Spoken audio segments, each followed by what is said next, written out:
Unang pagbasa. Pagbasa mula sa aklat ni Propeta Ezekiel.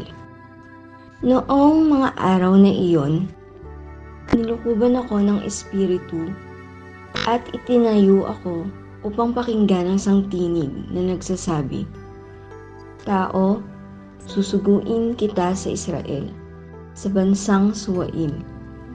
Pagkat mula sa kanilang ninuno, naghihimagsik na sila sa akin hanggang ngayon. Matigas ang kanilang ulo at walang pitagan. Kaya puntahan mo sila at sabihin mong ito ang ipinasasabi ng Panginoong Diyos.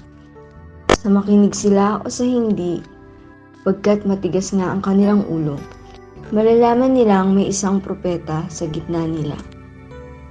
Ang salita ng Diyos. Salmong tugunan. Mata naming nakatuon sa awa ng Panginoon. Ang aking pangmasid doon nakapukol sa luklukang trono mo, O Panginoon.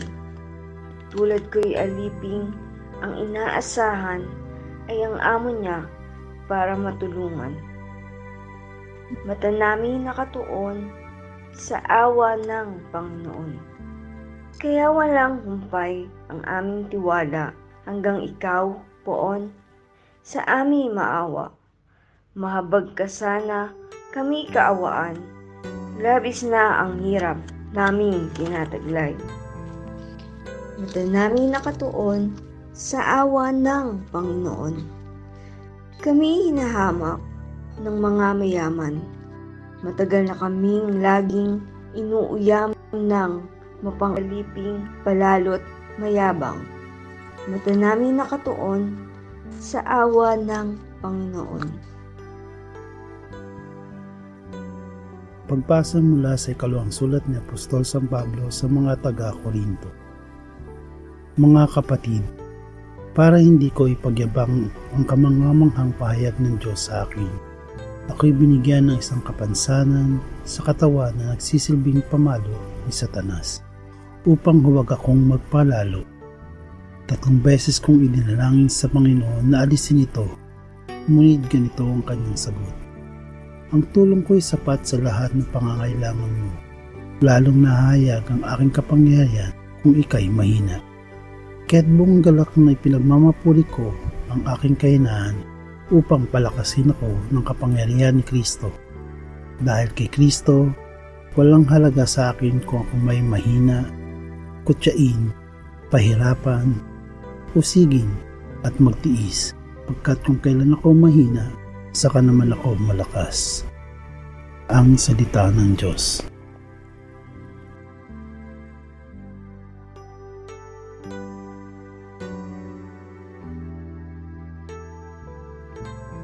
Ang mabuting balita ng Panginoon ayon kay San Marcos.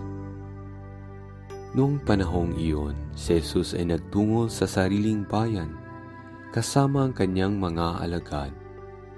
Pagdating ng araw ng pamamahinga, nagturo siya sa senagoga. Nagtaka ang maraming nakarinig sa kanya at nagtanong, saan niya nakuha ang lahat ng iyan? Anong karunungan itong ipinagkaloob sa kanya? Paano siya nakagagawa ng mga kababalaghan? Hindi ba ito ang karpenterong anak ni Maria at kapatid ni Santiago, Jose, Judas at Simon? Dito nakatira ang kanyang mga kapatid na babae, hindi ba? At siya'y ayaw nilang kilanlin.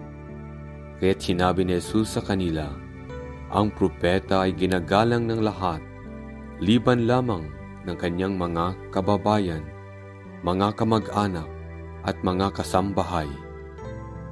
Hindi siya nakagawa ng anumang kababalaghan doon, maliban sa pagpapatong ng kanyang kamay sa ilang may sakit upang pagalingin ang mga ito. Nagtaka siya sapagkat hindi sila sumampalataya. Ang mabuting balita ng Panginoon. Pinupuri ka namin, Panginoong Hesukristo.